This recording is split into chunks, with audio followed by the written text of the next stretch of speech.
Mga kwento ni Felmo.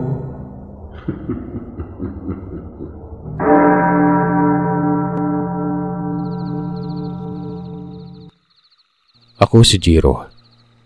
Isa ako sa mga masusugid niyong taga-subaybay. Kung hindi ako nagkakamali. 2 taon na mula nang magsimula akong makinig sa mga kwento na ina-upload sa mga channel mo. Dekada 90 sa lugar namin sa Bacong, Negros Oriental. Binata pa ako at kung hindi ako nagkakamali, nasa 18 anyos ako noong mga panahon na yon. May babae ako noong kinagigiliwan na itago na lamang natin sa pangalang Dayan. Maganda siya, maraming nagkakagusto at nanliligaw sa kanya. Sa bukiran ng Bacong siya nakatira, sa paanan na ito ng tanyag na bundok ng Valencia.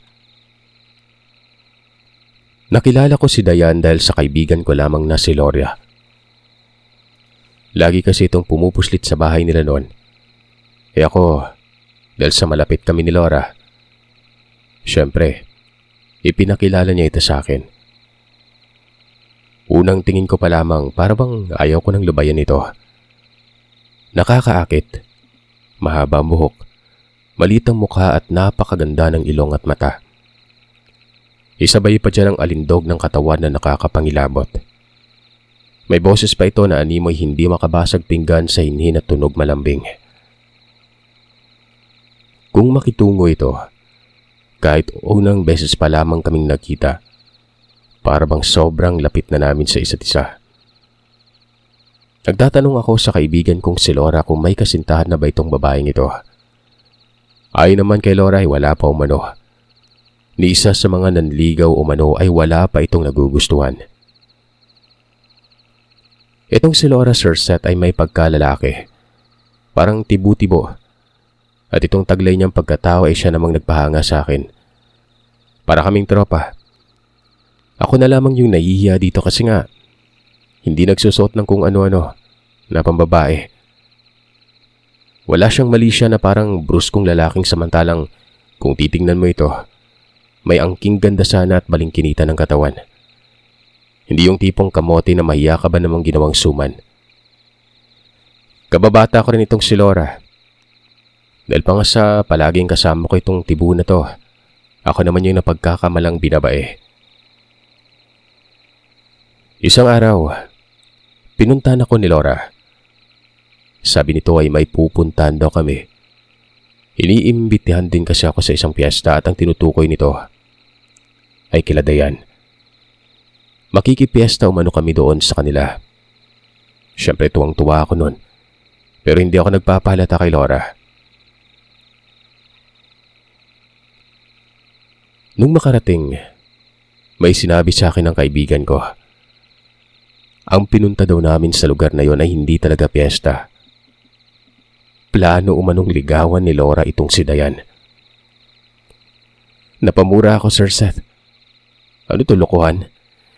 Isa pa, ang sangklap ng iniisip ko noon. Manliligaw si Laura kay Dayan. Paano kung naging sila, di ba? Ano kaya maging itsura noon? Matagal na palang nagkaroon ng plano na pagkatapos ng piyesta. Itong si Dayan naman ang bibisita sa amin at maliligo daw kami ng dagat. Bali isang buong barkada ito at kasama doon si Laura. Ako naman sa mga ganito, sabit lang.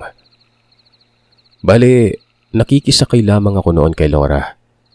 Gawa nang wala naman siyang ibang malapit na kaibigan kung hindi ako lang partikular doon sa lugar namin. 3 araw kami kila Dayan. Bisperas, kahulugan, at liwas piyesta. Itong liwas piyesta ng pagbubuklod ng mga barkada. Para naman pumunta sa amin. Hindi lang si Dayan kung hindi isang hukbo daw ng mga kaibigan niya. Paglipas ng piyesta, dumagsa ng mga kaibigan ni Dayan. Inakala ko noon na sangkatutak ang barkada. 3 lang pala ito, puro babae. Mga dalaga na noong makita ko ay nagulat talaga ako. Halata na may kaya sa buhay dahil ang gaganda ng kutis. Ang mga suot pa nitong animoy walang mga dignidad. Kumbaga, kitang-kita yung kung anong dapat makita nun. Pero sa total, Sir Seth, ay magaganda sila. Naiiba talagang hatak ni Dayan. Pangalanan na lamang natin yung mga dalagang ito na sila Kim, Malu at si Sam. Nakakailang, napapailing na lamang ako noon. Nasa kamalig kami sa likod ng bahay nila Dayan at ako lang talagang lalaki. Nalalamig ang buong katawan ko kahit tanghaling tapat. Maiya ka ba naman bang mapapagitnaan ako ng mga babaeng kung ano-ano na lang yung posisyon sa pagkaupo, di ba? Tirik na tirik yung mga mata ko ng Sir Seth. Nagkukunwaring wala kahit meron naman talaga. Dahil kung magkamali ako ng galaw nun at sisipat sa mga... Basta, baka isipin nilang manyak ko, di ba? Ayun na nga, napagpasya na sa araw ding yon, itutuloy ang nasabing lakad. Ako naman sobrang tuwa. Kasama ako, tiyak na mabubusog ang tiyan ko, lalong-lalo na mga mata ko noon. Hapon na nung umalis kami. Parang walang mga magulang itong mga kasama ko. Layaw na hindi man lang nag-aalala.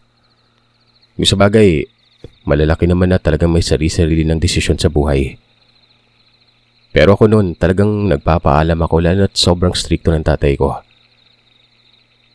Kung gaano kataas ang estado ng buhay ng mga kasama ko doon, taliwas naman sa akin gawa ng mahirap lang kami. Mananagat si tatay habang ang nanay naman ay nasa bahay lang. May sakit yon na stroke, pero hindi naman ganun kalala. Tapos ay may 3 akong kapatid. Ang isang babae na panganay at may asawa na. Sa tabi lamang din ng tirahan namin ito nagpatayo ng bahay, pero kay tatay pa rin umaasa. Tapos yung 2 ko pang mga kapatid na bunso nun. Magkakasunod ito, nag-aaral sa elementarya. Nairaraos ng tatay ang buhay dahil sa sobrang sipag nito. Tumutulong din ako sa kanya. Ako lamang din ang inaasahan nito lalo na sa pananagat. Pero bukod sa pananagat ay may pinagkakaabalaan din pang iba. Matador si tatay sa merkado. Umaangkat ng mga baboy tapos siya yung nagbebenta. Ang bayad noon ay kapag kumita na. Utang yon pero sa tuwing linggo lang naman ito. Maliit ang bahay namin na gawa sa semento. Ilang distansya ay bahay na nila Laura. Makikita lamang sa bungad ng aming tugkaran ng tirahan nila.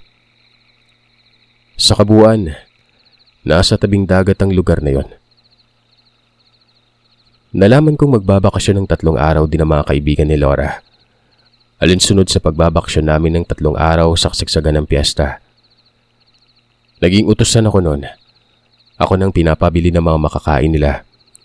Isda, karne ng baboy, saging at marami pang iba. Hindi nga naasiwa yung mga ito. Maging yung pagtabon sa nila pinapabili sa akin. Itong si Laura, sunod na sunod kay Dayan. Halata talagang diskarte nitong napakabulok. Naririnig ko pa mga sinasabi nito pero nagtataka ako gawa ng parati kong naririnig ang pangalan ko na para bang nagtatalo ang mga ito pero may kasamang harutan. Yung parang kinikilig yung dalawa. Napapailing na lamang ako noon. Iba ang pakiramdam ko, Sir Seth, kapag nakakita ng isang babae na nanliligaw sa isang babae. Pasintabi po, Sir Seth, pero malaki naman yung respeto ko sa mga may ganitong kasarian. Kumbaga, syempre, iba lang din talaga yung pakiramdam na makakita nun, lalo na ng mga panahon na yon. Pagsapit ng gabi noon ay nagpaalam akong umuwi. Hindi ko naman inaasahan noon na sasabihin ni Dayan na sasama siya sa akin. Sabi umano kasi ni Laura, malapit lamang ang bahay ko. Gusto daw akong makilala ni Dayan. Nagkatitigan kami noon ni Laura. Tumango naman si Laura kaya pumayag ako. Sumama si Dayan. Magkasing tangkad lamang kami. Mabango. Na parang sa isip ko noon inaamoy ko ang halimuyak ng katawan niya.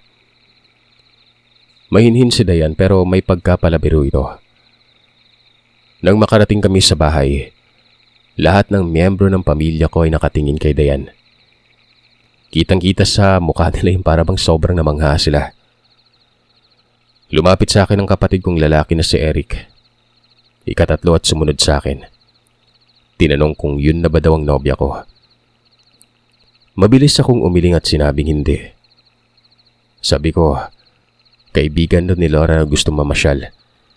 Sumama sa akin kasi nga gusto din makilala nito ang mga kaibigan ni Laura sa kabilang panig. Taga saan ka ba, Iha? Kala ko nobya ka ng anak ko eh. Maupo ka muna pero parang bagay kayo. Wika ni tatay na may kasama pang pasimpleng paksakalye noon. Napangiti si Dayan. Ang sabi nito ay wala naman daw masama. Mabait naman daw ako noon. Pwede nga umanong maging kami. Ayun ay kung itatadhana talaga. Siyempre, sinong hindi magugulat nun, Sir Seth? Napakunot talaga ang mukha ko. Kinilig ako. Ang lupit ng pangungusap na yun ni Dayan. Aminado naman akong ganito talaga makitungo si Dayan. Malakas sumakay sa mga biro pero iba yung tama sa akin nun. Ang pagpunta ko sa bahay noon ay ang pagligo at pagbihis. Nangangamoy tikbalang na kasi ako ng mga panahon na yon. Sa likod yung poso namin. Habang naliligo ay nakikita ko si Dayan na kausap ni tatay at nanay. Parang matagal na sila magkakakilala. Narinig ko nga muli noon na bagay daw talaga kami. Mantakin niya, Sir Seth.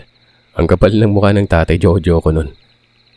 Si nanay ko pala ay tawagin na lamang din nating Kareta. Pangiti-ngiti lamang si Dayan noon.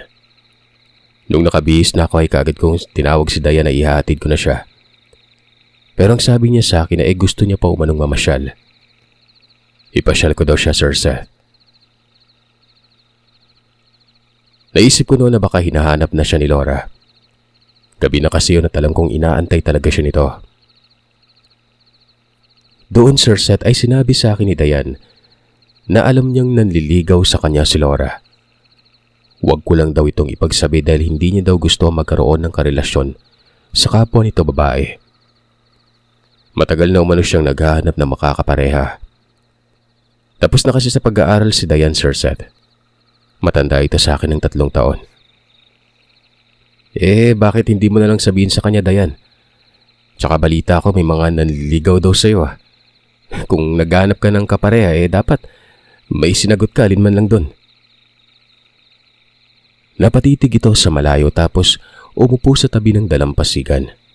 Sa buhanginan. Ilang saglit lang ay may sinabi ito na siyang ikinagulat ko. Para akong nakuryente nun. Sa tingin mo, kaya mo bang mangligaw sa akin? Malay mo, baka ikaw yon. Natural na hindi ako nakapagsalita sa sinabi niya. Malalim man ang ibig sabihin pero alam ko ang kahulugan. Kahit papano'y naiintindihan ko yon. Sabi ko na lamang noon ay ihahatid ko na siya. Kumapit siya sa kamay ko tapos tumayo. Langyang yan. Para bang sinadya. Yung pisngi niya ay humaplos sa pisngi ko. Tapos pag-abanti niya ng lakad, nasagi ko pa yung dibdib niya. Kinilabutan ako na para bang may pahiwatig yon. Naisip ko tuloy na sa likod ng pagkamahining babae. May pagkamanyakis din. Nung ihatid ko na siya ay panay sipat sa akin. Alam ko yon pero hindi ko nililingon. Diretso lamang talaga ako ng tingin nun. Hindi nga ako nagkamali. Nag-aantay si Laura sa amin na para bang galit pa ito dahil nakikita kong nakasimangot na mukha niya at nakatitig pa sa akin nun. Kinumpas ko naman ang kamay ko noon sabay iling at ang sabi ko ay nagpapapasyal si Dayan. Nang makapasok ng bahay itong si Dayan, ay lumapit sa akin si Laura at pinaringgan ako noon. Huwag ko daw balaking ligawan ng babae. Magtatampo man sa akin ito. Diyos mio naman, Laura. Ang dumi mo naman mag-isip. Siyempre alam kong nangliligaw ka sa kanya. Kaibigan kita, no? Kinabukasan, Sir Seth. Masaya sila. Nagtatakbuhan sa dalampasigan na parabang mga batang naglalaro at nagtatampisaw sa alon ng dagat na dumadampi sa buhangin. Itong si Laura, nasa tabi ko nun. Nakaupo kami sa gilid ng bahay nila. Nakatanaw ako sa mga barkada niya doon sa dagat. Pero panay titig sa akin ni Laura. Tapos biglang hinawakan nito ang kamay ko. Ang pagkahawak pa nito ay nakakapangilabot. Paano ba naman kasi? May kasamang mahinang pagpisil ito na para bang nanglalandi tapos kindat pa. Anong nangyari sa'yo? Huwag ka magbiro ng ganyan. Sumagot ito sa akin. Pero Sir Seth, yung boses niya ay hindi yung tipong naririnig ko sa kanya palagi. Napakalambing nun. Nawari ba'y kung anong nakain ito at naramdaman kong parang babaeng-babae siya nun. Biro lang, parang hindi man ako kilala eh. Sinusubukan ko lang yung kiliti mo. Sapakin ko yung mukha mo eh. Isang araw yung kasiyahang yun pero para bang ang tagal ng oras. Panay ako sipat kay Dayan na kasalukuyan namang sumisipat sa akin. Nakayaka ito sa may buhangin at nakarap sa akin nun. Natapos ang bakasyong yon at inihatid na ni Laura ang mga kaibigan niya. Hindi na ako sumama nun gawa ng parang naging malamig ng pakikitungo sa akin ni Laura. Hindi ko alam kung bakit hindi pa siya umuwi. Tingin ko ay tumambay ito kila Dayan. Siguro mga 2 araw yon nang muli kong makita si Laura pero nagtataka ako sa kanya gawa ng balisa ito tingnan na para bang may pasang malaking problema. Sa tingin ko ay nagtatampo man itong si Laura pero nilapitan ko yun at kinausap. Nagtanong ako sa kanya kung anong problema. Akala ko hindi ako papansinin at ang sabi niya ay masama lamang daw ang kanyang pakiramdam. Ilang araw ang nakalipas. Gabi yun. Nakita kong tila ba problemado ang tatay niya. Lakad ng pabalik-balik ito sa harap ng bahay nila Laura. Tapos ay kapa sa dibdib at ulo. Hanggang sa nakita ko nito sa amin. Tapos lumapit yon. Itago na lamang natin ito sa pangalang Lito. Nagtaka ako sa mga sinabi ni Tatay Lito. Nagtanong kasi yun kung may nakaalitan ba si Laura. Kako naman wala. Tapos ay tinanong ko kung ano bang nangyari nun. Pinatingin namin si Laura sa albularyo, Jero. Lumalabas na barang daw eh. May mga pintik siya sa katawan. Parang mga dugong patay. Hindi mo na kami nagpasya sa sinabi ng albularyo. May duda kasi kami na baka may ibang sakit. Parang dengue pero nang ipatingin namin sa doktor wala naman. Allergy daw. Tingnan mo sa yung itsura niya. Bilis kumalat ng pintik eh. Naroroon niya yung albularyo. Nagtungo naman ako sa bahay nila matapos sabihin ni Tatay Lito yon. Ganun na lang ang panlalakay ng mga mata ko. Para bang kinagat ng sangkatutak na higad itong si Laura. Pinapausukan yun ng albularyo. Nakakasulasok ang amoy na yon. Napapaluha ako sa tapang nito. Yung nanay ni Laura na nasa kusina, umiiyak. Gayun din ang babaeng kapatid niya. Pangalanan na lamang nating Mang Arila manggagamot na yon. Dinagpi-dagpi ang katawan ng kaibigan ko. Kitang-kita ko ang pagsimangot na mukha ni Laura. Kita kong sobrang nasasaktan ito. Ilang saglit lang, may lumabas na mga maliliit na bulate sa balat ni Laura. Sa kamay, sa pisngi, sa may paanan. Kulay abo ang mga bulating ito. Nakakadiring tingnan. Singlaki ng rubber band, pero napakarami. Naglalaglagan pa sa saigang iba nun. Kasama na sa pandidiri ay ang matinding pangingilabot na nararamdaman ko nun. Napapatanong pa ako kung anong nangyayari. Umiiyak si Laura. Nakapikit ang mga mata at may kung ano mga sinasabing salita pero hindi ko naman maintindihan. Para bang nagdadasal ito pero tunog kumakanta. Yung pagkabigkas kasi parang tula pero paawit yon. Awit na parang kundiman. Tubig! Tubig! Ikuha niyo ako ng tubig at batya! Sabi ni Mang Aril. Inabutan nga yun ng nanay ni Laura. May nilagay si Mang Aril sa tubig na yon na para bang mga dahon nito na makahiya. Nilagyan din ito ng lana. Ang tubig na yon ay ipinahid sa katawan ni Laura. Habang nangyayari ito ay sigaw ng sigaw ang kaibigan ko na para bang napapaso at nasasaktan. Kung kaya naman sinubukan kong awatin ang albularyo. Pero ang inabot ko nun ay sermon. Hinawi pa ako kaya kamuntika na akong matumba nun. Linting barang to. Ang lupit ng ginamit na bulate. Bulate pa talaga ng hayop. Ang problema, hindi ko siya makilala. Napakalakas niya. Matapos makapagsalita ng albularyo, sinabi ng tatay ni Laura na ako lang naman daw ang kasama nito lagi. Kung kaya naman binaha ako ng pagtatanong ni Mang Aril nun. Kung saan ba kami nagpupunta? Sino mga kasama? May nakaalitan ba? May mga hindi ba kilalang mga tao na nasuya o nainggit at marami pang iba? Sabi ko naman wala. Mabait si Laura at hindi ko minsan nakitang may kaalitan. Hanggang sasabihin ni Tatay Lito na may mga kasama umano kami nun. Itong isang linggo. Mga barkadang babae. Baka doon daw nagsimula ang lahat. Dagdag pa ng tatay ni Laura. Puntahan ko daw ang mga babaeng yon. Ipaalam na may nangyari kay Laura. Baka sakaling makatulong ang mga ito. Malaki ang posibilidad na isang galit ito. Malupit na barang. Parang papatayin pa. Itong isinagawa kay pansamantala lang. Posibleng bumalik sa katawan niya ang barang lalo pat hindi pa nakakalas sa kanyang sumpa.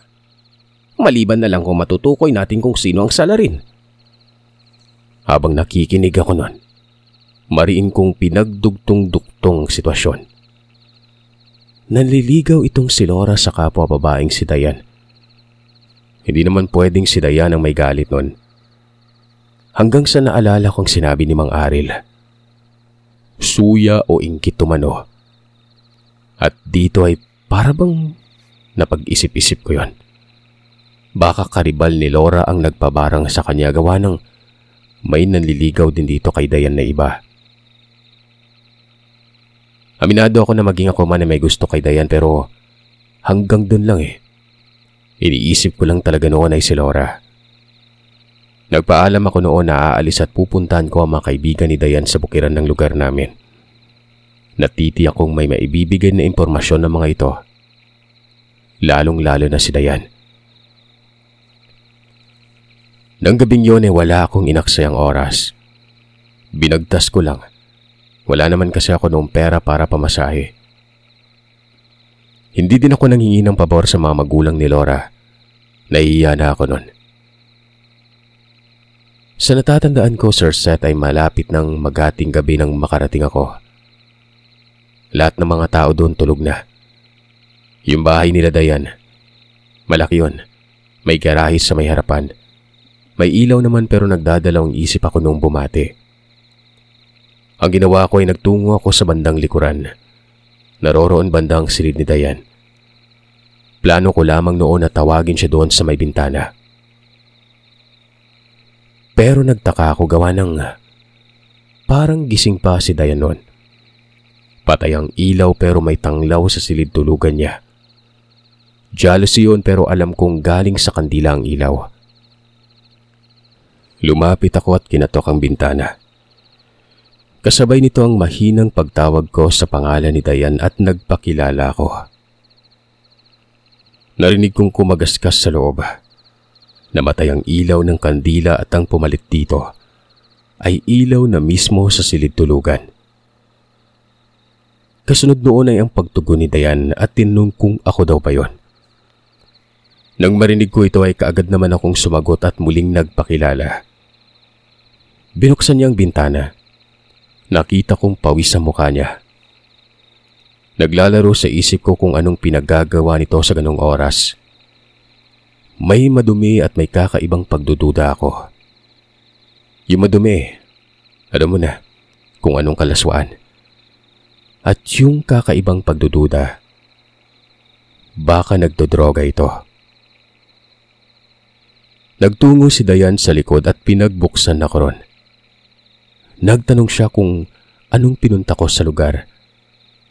Hindi ako kaagad nakapagsalita, Sir Seth. Lalo na tumambad sa akin noon ay yung pangtulog nitong si Dayan. Para bang nakuryente ako noon at tumandar kaagad ang pagkalalaki ko. Kasi may mga itatanong lang ako. Ba't ka ba kasi nakaganyan? Hindi ka ba naasiwa sa akin? Matapos kong magsalita ay hinila niya ako papasok ng bahay. Dire-diretso yon hanggang sa silid tulugan niya. Isinara niya rin ang pintuan. Humahangos pa ito na waribay sabik na sabik nun. Maya ka ba namang kahit naroroon na kami sa silid niya? Ang higpit pa rin ang pagkakahawak niya sa akin nun. Tinitigan niya ako ng mata sa mata. Kakaibang nakikita ko. Alam ko nang may kakaiba kaya mabilis kong sinabi na, iba yung sadya ko, Dayan Nagmamadali ako. Wag ka namang, wag ganyang titig, Dayan. Binitawan niya ako noon tapos may kung anong pinagliligpit ito sa may sahig. Tinulak niya lang yun lahat sa ilalim ng higaan niya. Umupo ako sa higaan at gayon din si Dayan. Doon ko sinabi ang sitwasyon. Sabi ko ay may nangyari kay Laura. Dagdag ko pa, kung naniniwala ba si Dayan sa barang at kulam, gawa ng baka hindi maniwala sa akin kaya inunahan ko na siya noon. Umuo siya. Naniniwala umano siya. Binabarang si Laura, Dayan. Nasa masamang kalagayan siya ngayon. Baka kasi may nakita kang may kagalit siya Itong mga nagdaang mga araw, di ba? Dito siya na malagi. May gusto siya sa'yo at alam mo na yun. Na nililigawan ka niya. Baka may naiinggit tapos pinabarang siya. Baka may kilala ka, Dayan. Hindi kagad nagsalita si Dayan. Tumitig ito sa may bintana at parang may iniisip na malalim noon. Ilang saglit lang, tumayo ito at tumarap mismo sa akin. Ayon dito, baka umano yung nanliligaw sa kanya na pumaroon at saktong naroroon din si Laura. Nagtanong ako kung sino at saan nakatira. Sinabi niya sa akin na ang pangalan umano, Ruben. Sa kabilang nahin lamang umano ito nakatira. Dagdag ko pa ay kung pwede ba akong samahan noon ni Dayan. Ano namang gagawin mo doon? Paparatangan mo yung tao. Baka idemanda ka, Jero. May punto naman si Dayan pero naguguluhan talaga ako. Sabi ko ay gusto ko lang kumpirmahin. Magpapatulong ako kay Dayan noon kasi nga may gusto naman sa kanya itong si Ruben. Pumayag ito pero ipagpabukas na lamang daw gawa ng malalim ng gabi noon. Pumayag ako at nagpaalam na babalik na lang kinabukasan. Pero muling umupo si Dayan at tumawak ito sa paa ko sabay pisil ng konti noon. Tumayo tuloy, Sir Seth. Yung balahibo ko sa katawan. Wika pa nito ng malumanay ay wag na lamang akong uuwi noon. Bagkos ay doon na lang daw ako manatili sa gabing yon. Doon mismo ako sa silid na tinutulugan niya. Eto naman ako ay kaagad na pumayag. Lalaki ako at sino ba namang tatanggi, diba? Pero sa likod noon ay pinapakita kong nagdudumili ako para na rin isiping hindi nananamantala. Matapos ko lang pumayag, Sir Seth, sinabi ni Dayan na sa higaan daw ako matulog kasama niya. Pinatay niya ang ilaw noon pero muli naman itong nagsindi ng kandila. Ang sabi niya sa akin ay mauna na raw ako matulog. May tatapusin lamang umano siya. Nauna akong humiga. Para bang wala na sa akin ang kinakaharap at pag-aalala sa kaibigan. Punong-puno ako noon ng kamanyakan. Napakatagal matapos ni Dayan. Nakatulog na lamang ako noon at pagising ko umaga na. Nakita ko si Dayan na katabi ko. Tinitigan ko pang suot nito noon. Napakanipis nito. Parang anghel na walang kamuwang-muwang habang natutulog. Mabuti na lamang at bumalik sa isipan ko si Laura. Nabura ang naiisip kong kahalayan nun. Mabilis ko siyang ginising. Sabi ko ay puntahan na namin ang sinasabing tao ni Dayan nun. Ayaw nitong bumangon, Sir Seth. Ungot lamang ito ng ungot tapos sinawakan ako sa kamay. Umiilag naman ako nun. Pinukaw ko siya. Hindi pwedeng lumabas ako doon sa silid na yon kung hindi siya mauuna. Malay mo, naroroon pala sa labas yung mga magulang nito. Paano na, di ba? Ano yung irarason ko?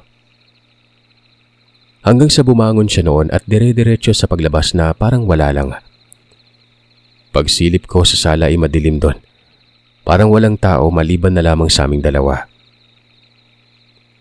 Hanggang sa sinabi ni Dayan na siya lang mag-isa doon. Umalis sa mga magulang niya at may importante lang na pinuntahan. Naligo siya habang ako noon ay inaantay ang dilag sa labas.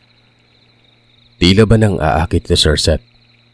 Pero yun nga, hindi ko pinapansin gawa ng ang iniisip ko noon ay ang kapakanan ng kaibigan ko. Matapos makapagbihis ay umalis na kami kaagad. Malapit lang. Pero mukhang taliwas ang nangyari sa inaasahan ko. Nang makita ni Dayan si Ruben at nang makita siya nito, tila ba natakot yun? Mahiya ka ba naman ay sumirit na lakad tapos pumasok ng bahay? Anong nangyari dun? Sabi ko kay Dayan. Umiling ang babae at nagkibit balikat ito. Pero duda siya na ang reaksyong yun umano ay isang pahiwatig na may nagawang kasalanan yon. Posible, baka natakot nga ito. Lalo na nang makita ko at alam nitong kaibigan ako ni Laura. Mabilis kong sinabi na uuwi na ako noon. Ipapaalam ko ito sa albularyong gumagamot kay Laura. Wala namang sinabi si Dayan. Nakatitig lamang ito sa akin noon. Tumatakbo pa ako noon habang papauwi pero bigla na lamang akong nakaramdam ng pagkahilo. Nanlalabo ang paningin ko. Tapos ay para bang nasusuka ako noon at mahihimatay. Pinilit ko ang sarili ko hanggang sa nakarating ako sa bahay nila Laura. Nagulat pang albularyo gawa ng putlang-putla umano ako. Tapos ay may sinabi ito, Sir Seth. Tinamaan daw ako ng orasyon. Hindi ko alam kung totoo ba ang sinasabi ng matanda. Hinawakan niya ang noo ko sabay ihip sa bunbunan ko. Doon pa lang ako nakaramdam ng gaan na para bang nawala ang pamimigat ng katawan ko. Nagtanong si Mang Aril kung saan ako galing. Doon ko sinabing sa kaibigan namin ni Laura. Tapos ay sinamahan ako nito sa posibleng bumarang at may galit kay Laura noon. Abay kumpirmado. Dahil may baon ka pang malakas na bati ah. Mabuti at umabot ka pa. Ano bang pangalan? Tanong nito sa akin. Sabi ko, Ruben. At sinabi ko ang posibleng dahilan. Gawang si Laura ay nanliligaw ito kay Dayan. Tapos may mga manliligaw kay Dayan noon at baka nasuya o naiinggit yon. Itong tatay ni Laura na si Lito. Nagulat sa mga sinabi ko. Kagad itong sumabat. Na maski ako noon ay hindi makapaniwala. Hindi umano tomboy si Laura. Babae ito at tumaas na lang na lalaki, gawa ng walang lalaking kapatid. Inamin naman daw ito ni Laura. Babae talaga siya sa likod ng kilos nito. Pero ang ipinagtataka ko noon ay bakit nanliligaw ito kay Dayan. Dagdag pa ni Tatay Lito, baka nga umano may gusto sa akin si Laura. Kasi nga ako ang napag-uusapan lagi ni Dayan at Laura kapag napapabisita dito. Si Dayan, kaya umano nagpupunta ito sa lugar dahil lang sa akin nun. Humihingi ito ng pabor kay Laura na ireto daw siya sa akin pero itong si Laura, dahil umano sa pagkakalam ng Tatay Lito na may pagtingin sa akin ay hindi niya naman magawa-gawa yon. Napaka-pogi ko, Sir Seth. Parang lumalabas na gwapo ako di ba? Isa pa, hindi ako makapaniwala na babae si Laura. Dahil alam ko mula pagkabata, Galawan pa lamang nito. Machong-macho na. Hindi ka naniniwala? Laura, anak. Aminin mo nga nang makaliwanagan tayo. Ano bang sadya mo kay Dayan? Di ba kaibigan mo lang at kaharutan? Huwag mong itatangging may gusto ka dito sa binatang ito. Naririnig ko yung pinag-uusapan niyo lagi ni Dayan. Kayong dalawa'y may gusto sa animal na to. Hindi nagsalita si Laura. Nakahigain sa sofa. Tapos nang titigan ko ito ay para bang nahiya.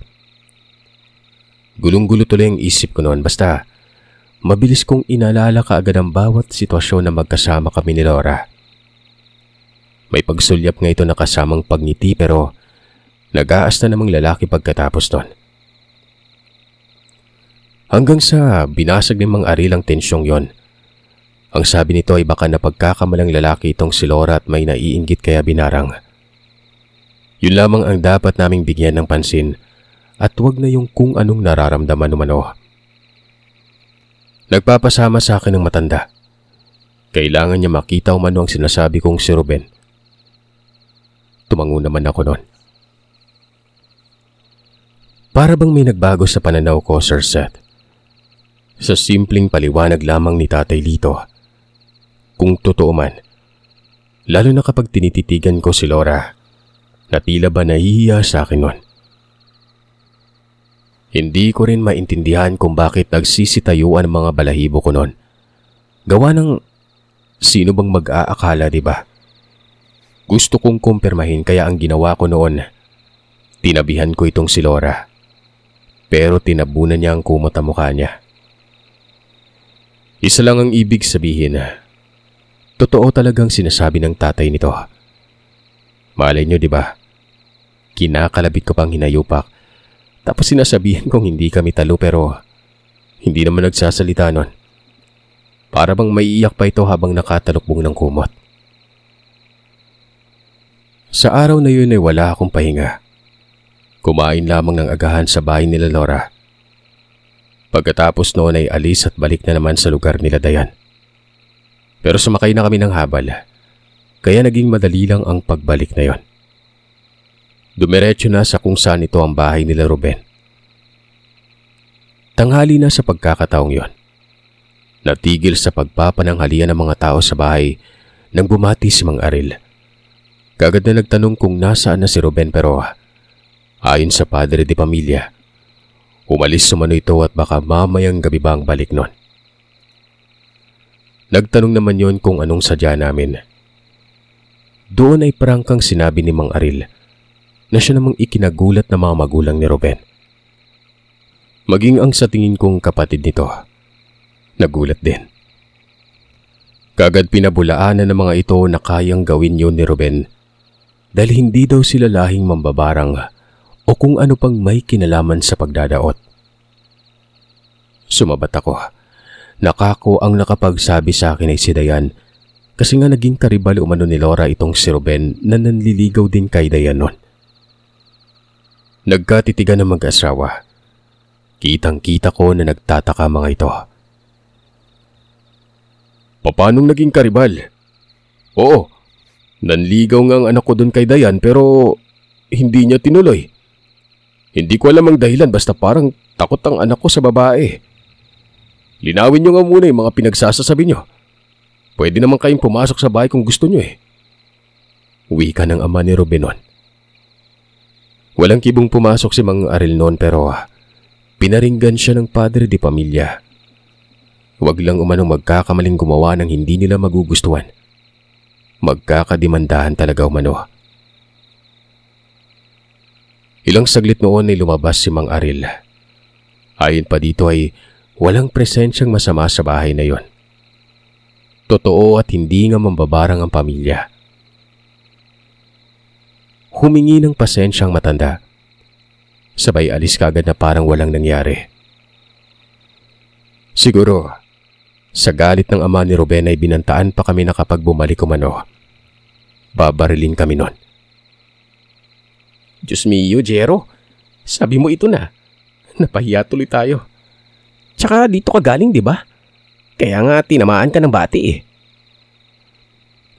Tumango ako noon pero nagkibit balikat din ako pagkatapos. Sinabi kong puntahan namin si Dayan. Malapit lang naman ito kaya makakarating kami kagad noon. Pumungad sa amin doon ng walang katao-taong bahay. Sarado mga bintana at pinto sa may harapan. Maging ang pinto sa kung saan ako dumaan kagabi noon.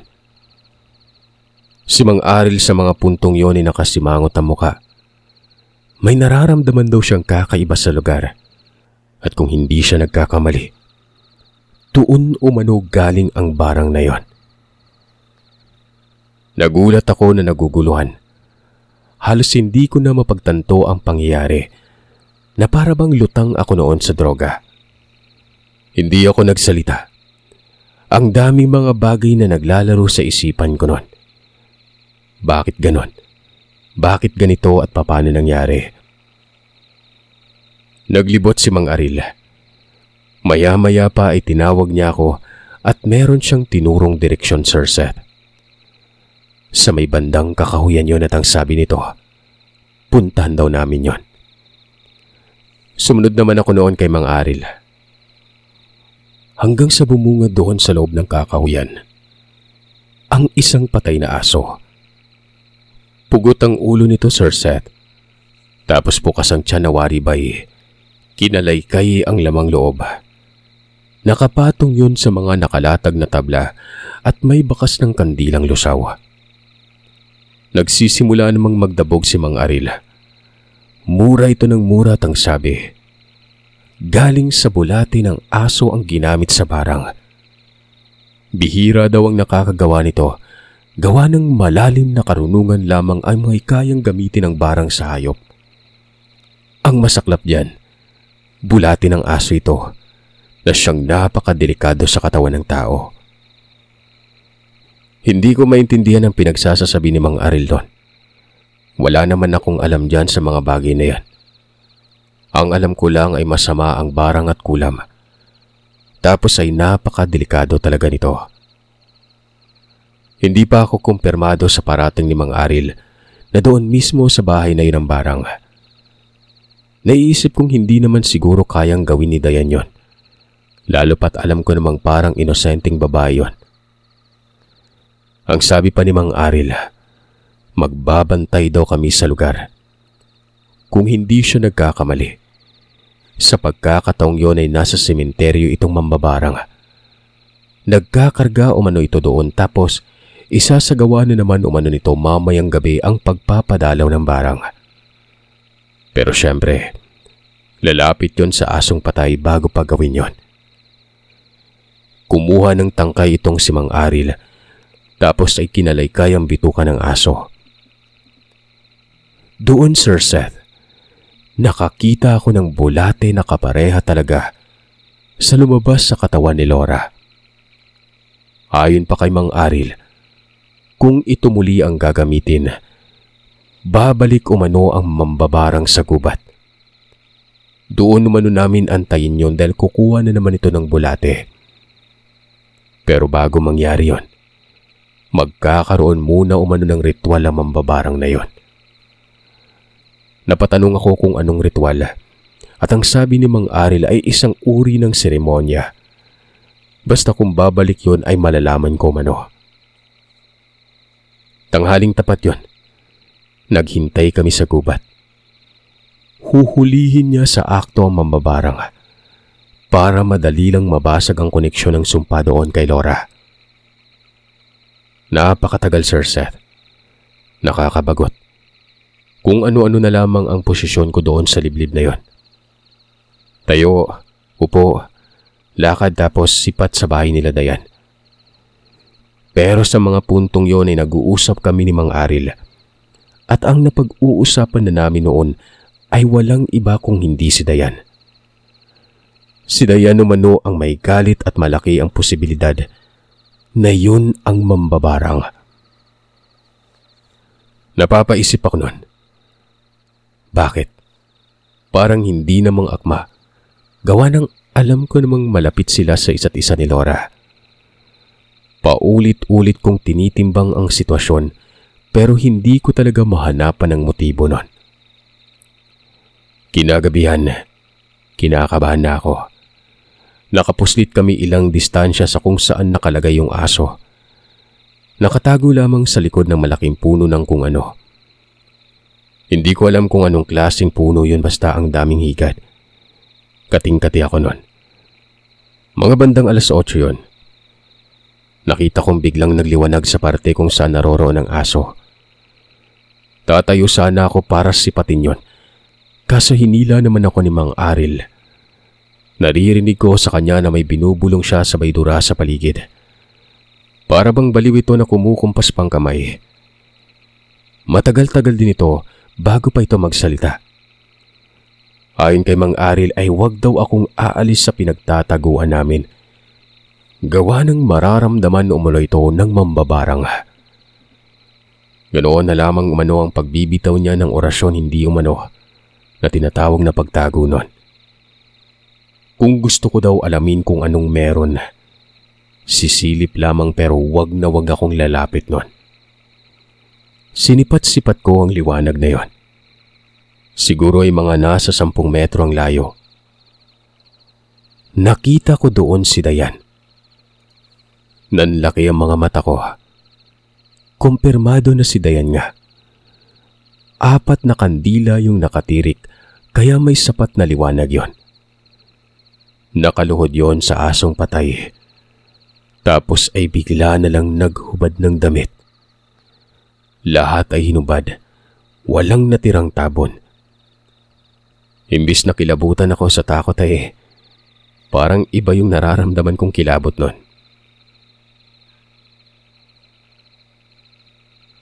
May kung anong ginagawa ito, Sir Seth. Sumasayaw-sayaw ang katawan na para bang Cleopatra. Tapos ay may kinakanta. Nagulat ako noon dahil ang sinasabi niyang mga kataga.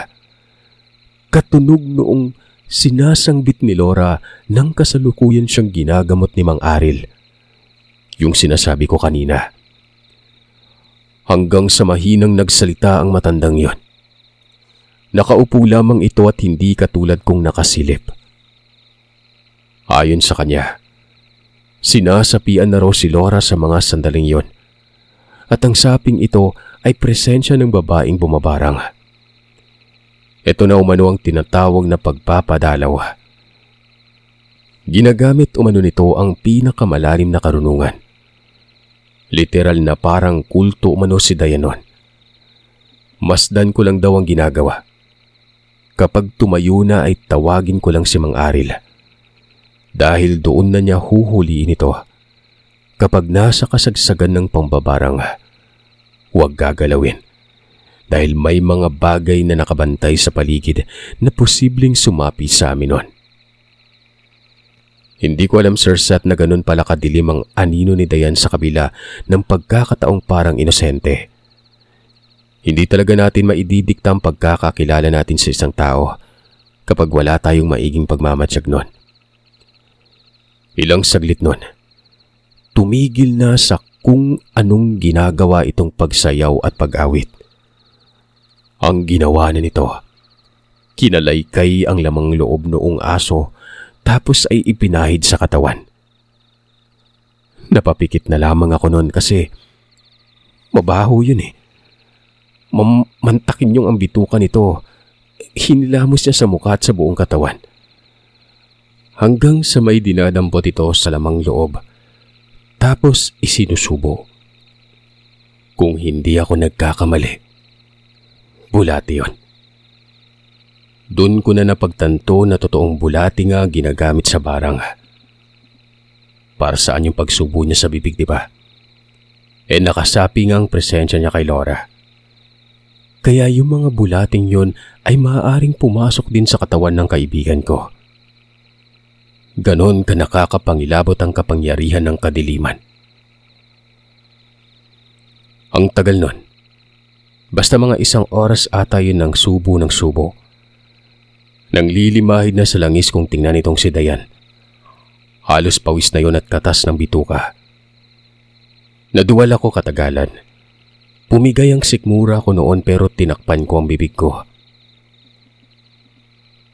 Pasintabi sa mga nakikinig pero yung suka ko noon lumabas sa ilong. Matapos nung pinagagagawa ni Dayan ay nagbihis na ito tumayo. Doon ko na hinudyatan si Mang Aril. Sabi ko sa kanya ay tapos na siguro yon. Mabilis na tumayo itong matanda. Panay dasal. Habang nangyayari yun ay lumalapit ito kay Dayan. Nakita ko kung paano sumimangot ang mukha ni Dayan nang makita kami nun. At ang sabi nito ay ano ba o mano ang ginagawa namin. Dinuro ng kamay ni Mang Aril ang noo tapos, "Huwag kang sasambit ng mga orasyong pantawag ng gabay mo. Dahil sa oras na gawin mo yon, ikakamatay mo lang. Nakikita mo naman siguro ang daliri ko. Taglay nito ang pagkitil, iha. Walang hiya ka. Ikaw lang pala ang bumabarang. Kaibigan mo pa yung binarang mo." Hindi na nakapagsalita kaagad si Dayan noon na para bang takot na takot ito. Bigla na lamang umiyak yon. Nagalit umano siya dahil may nasabi sa kanya itong si Laura. Malandi daw siya at walang delikadesa. Nagtatalo sila noon tapos umabot sa puntong hindi na maawat si Laura. Masasakit daw na salita ang pinakawalan nito sa kanya. Nagkaayos man sila pero hindi maalis sa kanyang isipan ng pagkabalahura nito sa kanyang pagkatao. Mabilis akong sumabat noon. Tinanong kung ano ang pinag-awayan nila. Sabihin niyo nang mayabang ako at feeling gwapo pero ang sabi ni Dayan ay ako daw ang pinag-aawayan. Ito daw kasing si Dayan ay naaliw sa akin nung napapabisita pa siya. Nagkagusto siya sa akin kasi nga malapit daw ko kay Laura noon. Na siya namang napagkamalan niya nung isang tomboy. Para lang daw kaming magkapatid. Walang naaasiwa kahit magkasalungat ang kasarian. Nabilib sa akin si Dayan dahil nga galante at mabait ako kay Laura. Doon na nagsimulang bumalik-balik siya sa amin hanggang sa nagpareto daw si Dayan noon. Inutusan niya si Laura pero may inamin sa kanya si Laura. Hindi daw siya tomboy at yung kaibigan niya daw may gusto si Laura. Siyempre ako na yon. Magagalit at magsiselos umano si Laura kapag naglandi si Dayan sa akin. Abay, ang gwapo ko na kung pakikinggan, Sir Seth.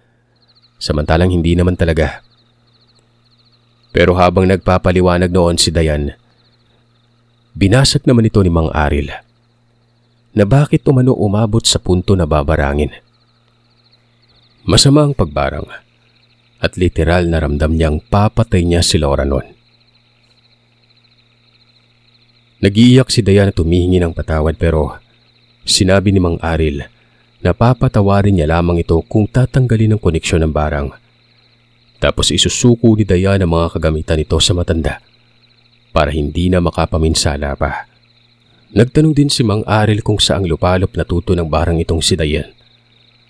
Ang sabi ng dilag ay nagpaturo daw siya sa kilalang mambabarang sa bukid ng Santa Catalina. Nangyari ito nung magkaroon sila ng away ni Laura. Napapailing si Mang Aril. Sa ganun daw kadaling panahon mabilis natutunan ni Dayan ang proseso. Kung sa bagay, wala nga namang imposible sa demonyo. Kung ano ang ihihiling mo dito ay tiyak pauunlakan ka agad kapag kasamaan ng usapan. Bueno, tanggalin mo ngayon din ang koneksyon ng sumpa. Walang ano-anong sinunog ni Dayan noon ng kapirasong tangkay na parabang baliktad na krus yun. Kulay itim at ginawang kwintas. Kasama na rin sinunog noon ang patay na aso. Maya-maya pa ay sumuka ng sumuka itong si Dayan. Ang sinuka nito, may halong bulate. Doon na sinabi ni Mang Aril na putol na ang koneksyon. Wala nang barang sa katawan ni Laura. Niluwa ng katawan ni Dayan ang barang na dapat sanang nasa katawan ni Laura noon. Humingi ng pasensya sa akin si Dayan. Kung sa Bisaya pa, gihilasan ko sa akong kaugalingon. Na para bang kung ano-ano na ako noon at siya pa talagang dahilan para magkaroon ng isang gulo. Pinatawad ko si Dayan pero napapailing talaga ako na parang hindi ko nakilala ang sarili ko. Umuwi kami noon. Gumaling si Laura. Ang away pala na yun ay nangyari nung piyesta. May galit na si Dayan kaya pala nagpaparamdam na sa akin noon si Laura. Pero hindi ko lang makuha-kuha kasi nga as ng lalaki. Malaki ang pinagbago pagkatapos nun. Nagkakahiyaan na nga kami. Hanggang sa niligawan ko na lamang talaga siya. Total may gusto din naman ako kay Laura pero maganda sana kung si Dayan pa. Kaso demonyo pala yung animal. Naging kami ni Laura. Nagkatuluyan. Sino ba namang mag-aakala na sa likod ng napakalaking twist ng kwento na may halong nakakapangilabot na tagpo ay hahantong pala sa ganon. Ang taong kaibigan ko lang pero naging kaibigan na. Ang taong kasama ko na parang barkada at asang lalaki pero naging babae na ng tuluyan. Nang dahil lang sa barang.